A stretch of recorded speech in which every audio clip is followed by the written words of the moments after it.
అన్నదాత అన్నదాత మీ అన్నదాత చెమటోడ్చి ఆహారాన్నందించే రైతన్న అనునిత్యం నీ కండదండగా నిలిచే నేస్తం ఎవరన్నా అన్నదాత అన్నదాత మీ అన్నదాత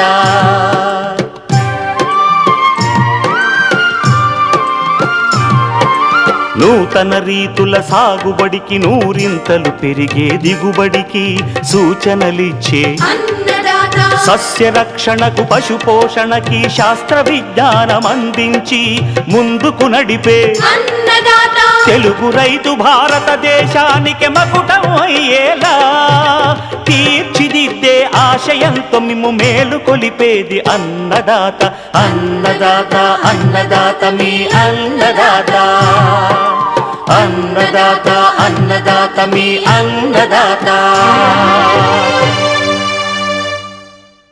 అన్నదాత ప్రేక్షకులకు నమస్కారం. ఈనాటి ముఖ్యాంశాలు. వ్యవసాయంపై ఏడాది ఎల్నినో ఉంటుందంటున్న శాస్త్రవేత్తలు. ఎల్నినో ప్రభావం తగ్గించుకునే మార్గాలు. ఎండాకాలం డైరీ ఫారాల్లో తీసుకోవాల్సిన జాగ్రత్తలు. మొక్కజొన్న, స్వీట్ కార్న్, బేబీ కార్న్ కోతలు, అనంతర జాగ్రత్తలు. ఇంకా జై కిసాన్ వ్యవసాయ సమాచారం.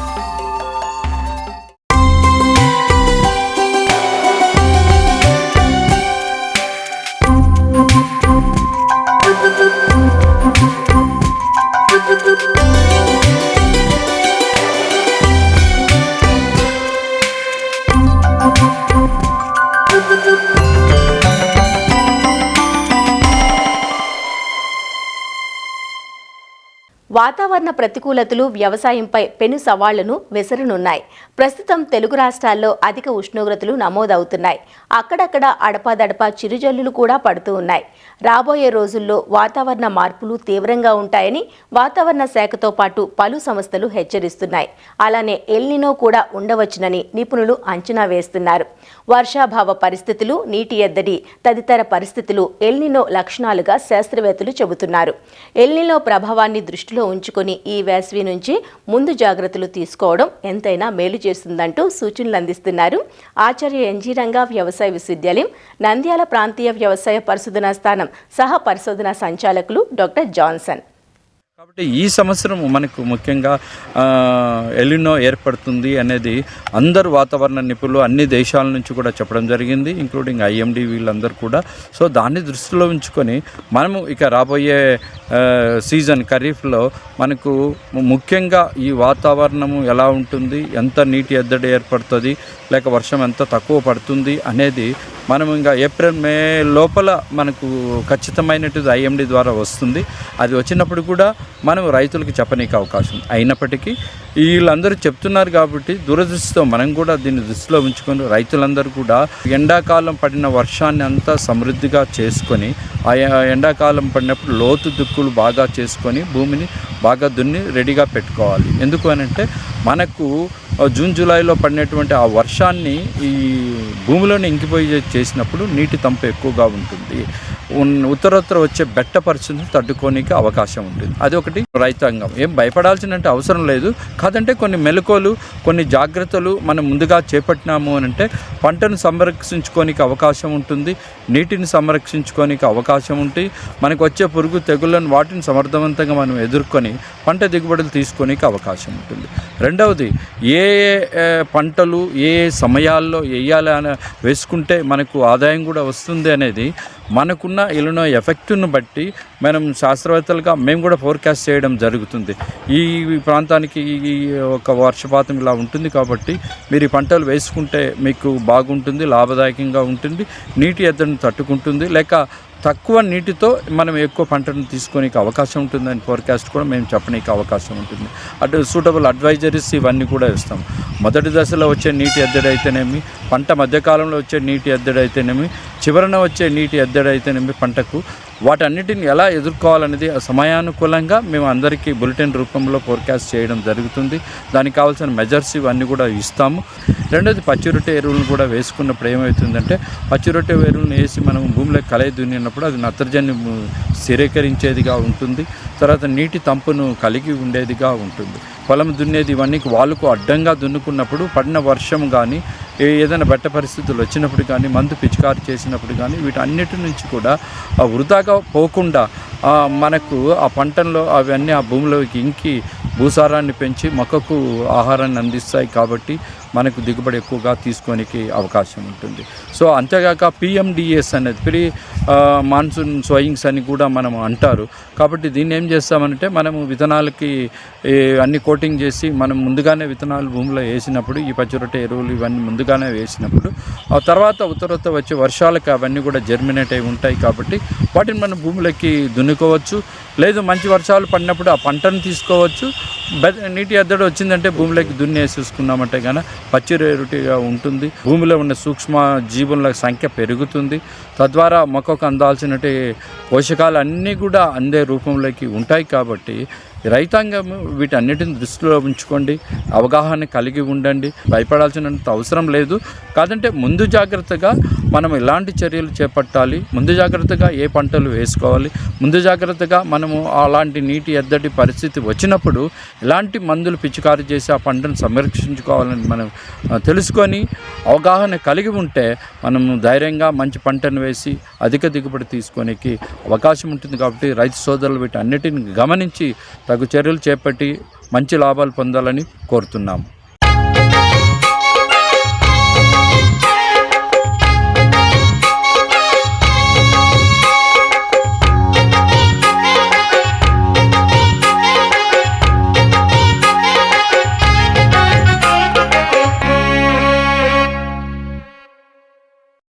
ఆహార ధాన్యపు పంటల్లో వరి తర్వాతి స్థానం ఆక్రమించింది మొక్కజొన్న.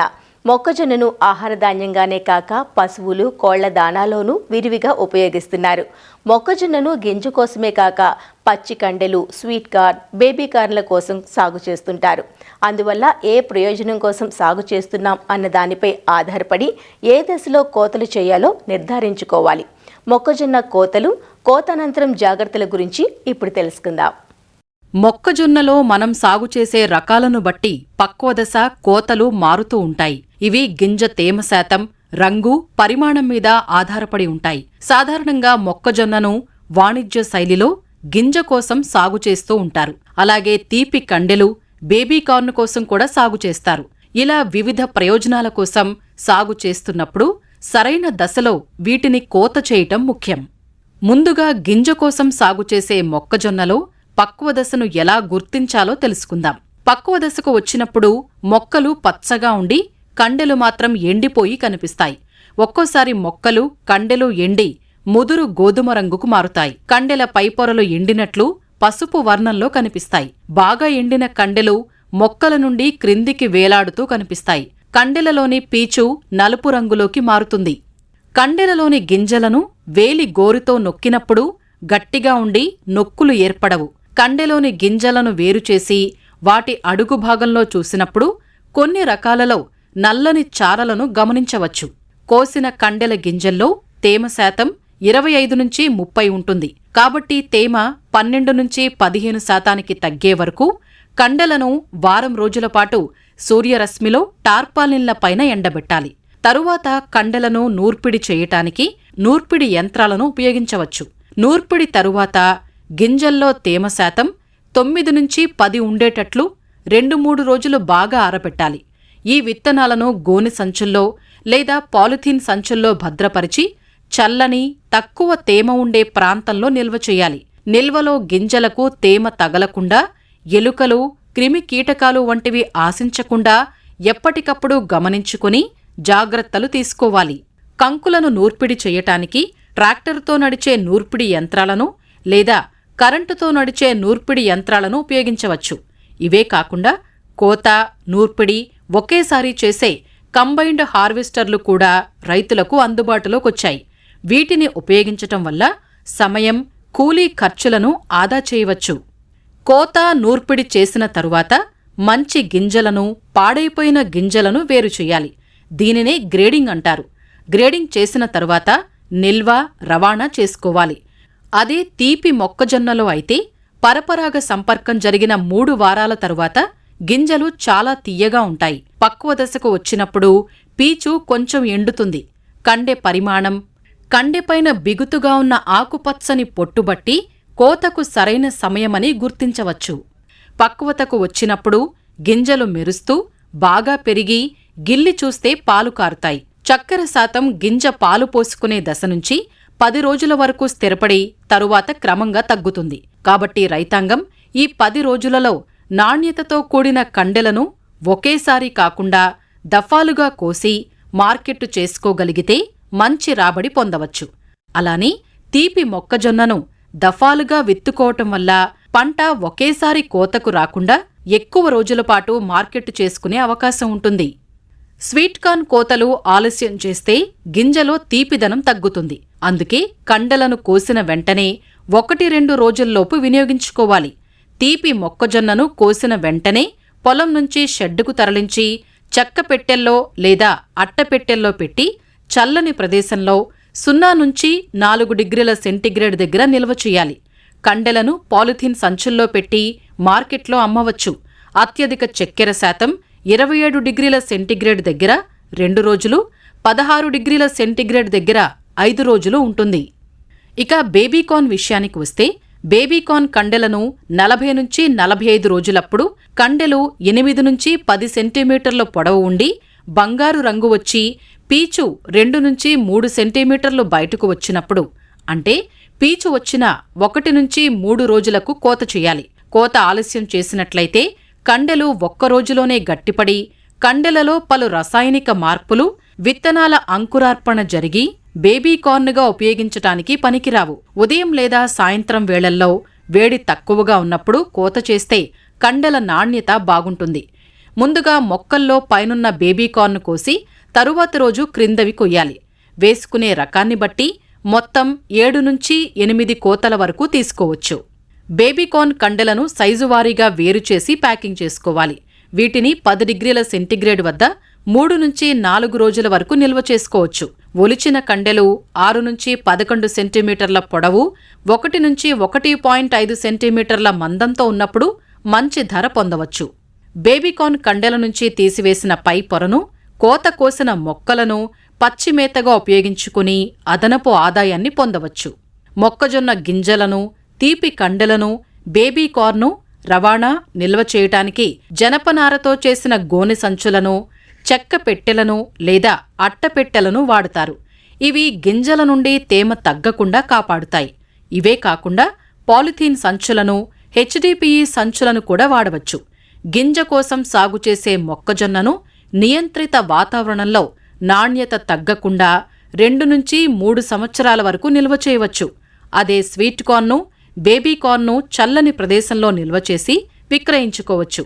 ఈ విధంగా మొక్కజొన్న, స్వీట్ కార్న్, బేబీకార్న్ కోతల్లో జాగ్రత్తలు పాటిస్తే మంచి లాభాలు పొందే అవకాశం ఉంటుంది.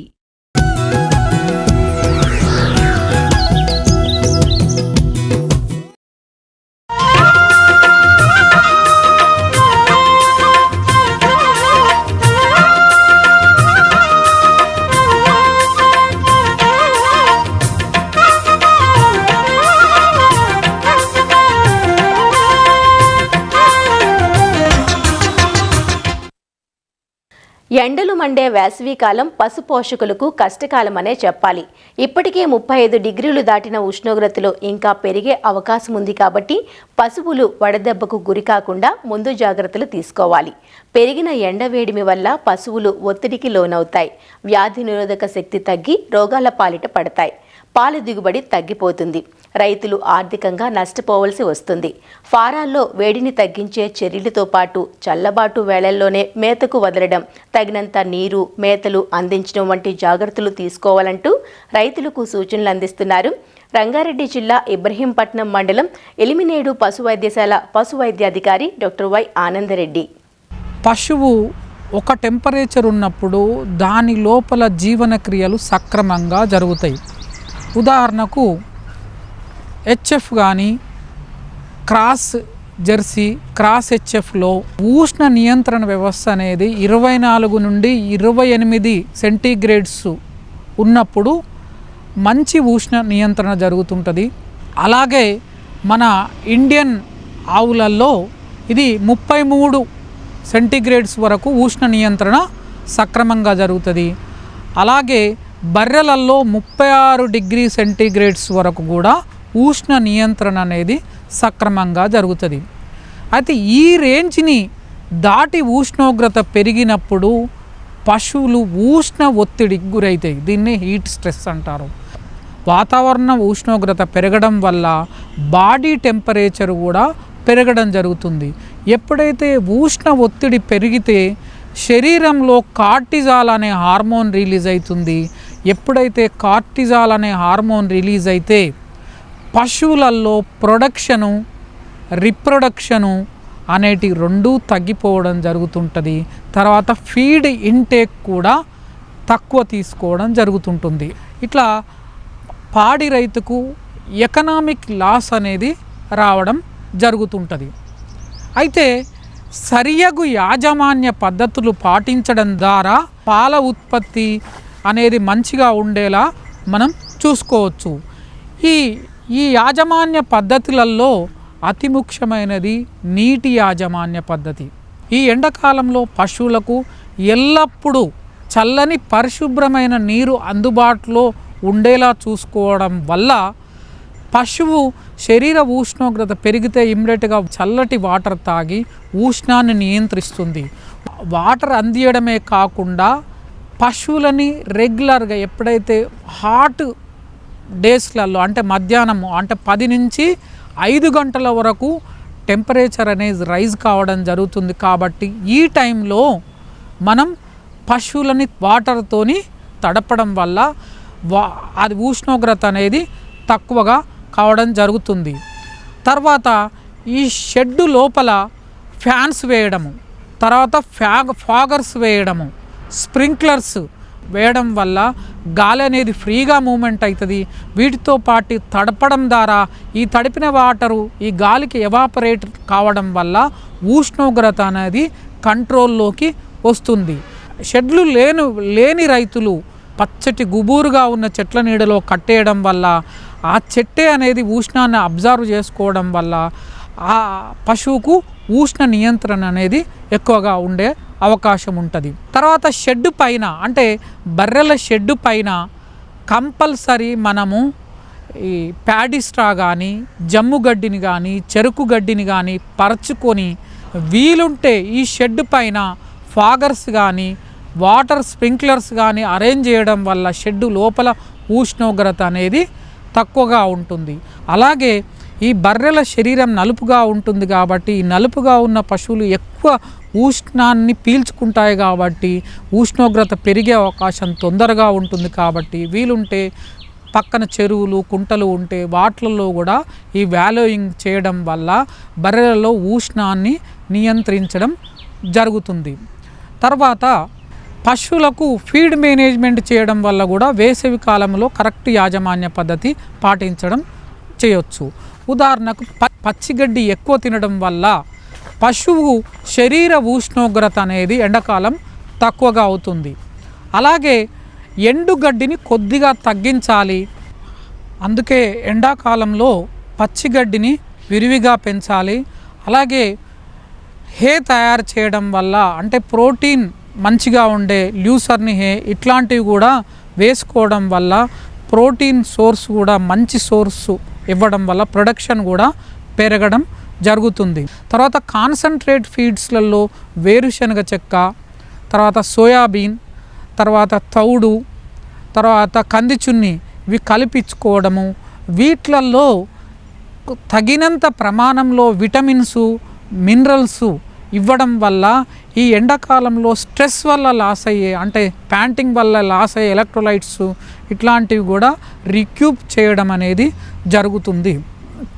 పశువులలో ఈ ఎలక్ట్రోలైట్స్ లాస్ అవుతుంది కాబట్టి వాటర్లో విటమిన్ సి ఉన్న ఎలక్ట్రాల్ పౌడర్ కలుపుకోవడం వల్ల ఈ లాస్ అయ్యే ఎలక్ట్రోలైట్స్ లాస్ కాకుండా చూసుకోవడము, తర్వాత స్ట్రెస్ని ఎందుకంటే vitamin C, vitamin E, B complex ఇట్లాంటివి యాంటీ ఆక్సిడెంట్ ప్రాపర్టీస్ ఉంటాయి కాబట్టి స్ట్రెస్ను తగ్గించుకోవడం జరుగుతుంది. అలాగే షెడ్ సైడ్స్లలో గన్నీ బ్యాగులు వేసి వీటికి తడుపుకోవడం వల్ల షెడ్ లోపలి వాతావరణం కూడా చల్లగా ఉండడం జరుగుతుంది. తర్వాత ఈ ఎండాకాలంలో ఇమ్యూనో సప్రెషన్ అంటే ఇమ్యూనిటీ తగ్గిపోవడం జరుగుతుంది పశువులకు, కాబట్టి రోగాలు కూడా వచ్చే అవకాశం ఎక్కువగా ఉంటుంది. సమ్మర్ మ్యాస్టైటిస్, పొదుగువాపు వచ్చే అవకాశం ఉంటుంది. కాబట్టి మనం ఈ వ్యాక్సినేషన్ ఎండాకాలం ముందే కరెక్ట్ పరిమాణంలో కరెక్ట్ టైంలో అన్ని వ్యాక్సిన్స్ వేసుకోవడం వల్ల ఈ ఎండాకాలంలో ఈ రోగాలు వస్తే ఎక్కువగా నష్టం జరుగుతుంది. కాబట్టి ఈ డిసీజ్ ప్రివెన్షన్ అనేది వ్యాక్సినేషన్ రూపంలో ముందుగానే వేసుకోవడం వల్ల ఎండాకాలంలో రోగాలు జయించుకోవచ్చు.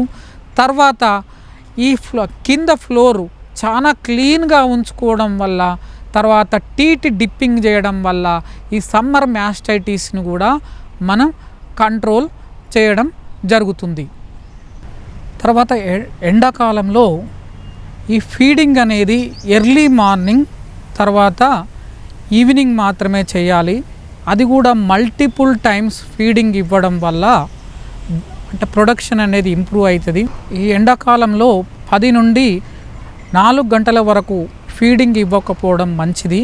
ఎందుకంటే ఈ టైంలో మనం ఫీడ్ ఇస్తే శరీరంలో ఆ డైజెషన్ ప్రాసెస్లో ఉష్ణోగ్రత పెరిగే అవకాశం ఉంటుంది. కాబట్టి ఎర్లీ మార్నింగ్, ఈవినింగ్ మాత్రమే ఫీడింగ్, అది కూడా మల్టిపుల్ టైమ్స్ ఇవ్వడం వల్ల ప్రొడక్షన్ అనేది తక్కువ కాకుండా చూసుకోవచ్చు. తర్వాత మేతకు కూడా పశువులని మార్నింగ్ తర్వాత ఈవినింగ్ లేకపోతే నైట్ మేపడం, ఈ గ్రేజింగ్లో మేపడం అనేది అత్యంత ఇంపార్టెంట్. ఇలాంటి యాజమాన్య పద్ధతులు కాపాడుకోవడం వల్ల ఎండాకాలంలో పశువులను సక్సెస్ఫుల్గా ప్రొడక్షన్లోకి తేవచ్చు, తర్వాత హీట్లోకి తెప్పించి కట్టిపియవచ్చు.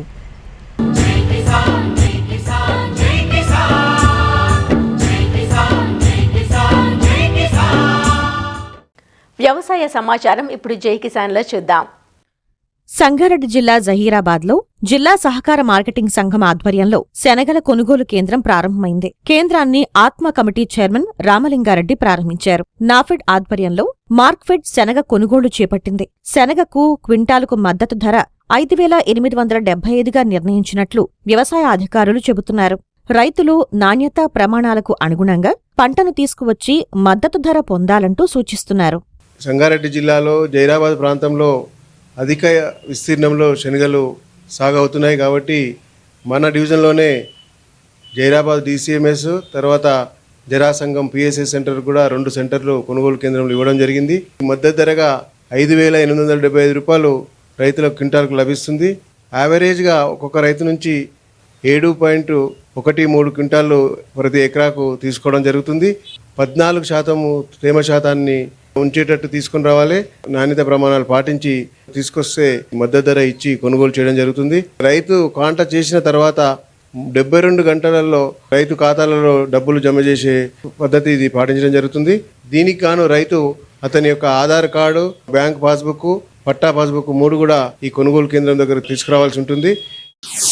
మెదక్ జిల్లా కౌడిపల్లి మండలం తునికి కృషి విజ్ఞాన కేంద్రంలో కిసాన్ మేళా జరిగింది. ఆత్మ ఆధ్వర్యంలో జరిగిన ఈ మేళాను ప్రగతి ప్రణాళిక 99 రోజుల కార్యక్రమంలో భాగంగా జిల్లా కలెక్టర్ ప్రతిమా సింగ్ ప్రారంభించి రైతులకు పలు సూచనలు అందించారు. పంట మార్పిడి, నూతన పంటల సాగు, యాంత్రీకరణ గురించి వివరించారు. సుమారు 1000 మంది రైతులు ఈ కిసాన్ మేళాలో పాల్గొన్నారు. ఈ సందర్భంగా వ్యవసాయ, ఉద్యాన, పశుసంవర్ధక శాఖ ఆధ్వర్యంలో దాదాపు 25 స్టాళ్లను ఏర్పాటు చేశారు. సబ్సిడీ కింద అందించే వివిధ రకాల వ్యవసాయ యంత్రాలను కృషి విజ్ఞాన కేంద్రంలో ప్రదర్శించారు. కేవీకే తునికిలో కిసాన్ మేళా చేయడం జరుగుతున్నది. 21 మండలాల నుంచి రైతులు కూడా ఇక్కడే వచ్చారు. వీళ్ళకి ఇప్పుడు మనకి ఆర్గానిక్ ఫార్మింగ్ గానీ, పంట మార్పిడి గానీ, వేరే రకంగా ఏమేమి మనం ఇన్స్ట్రుమెంట్ వాడుకోవచ్చు అది చెప్పడం జరుగుతున్నది.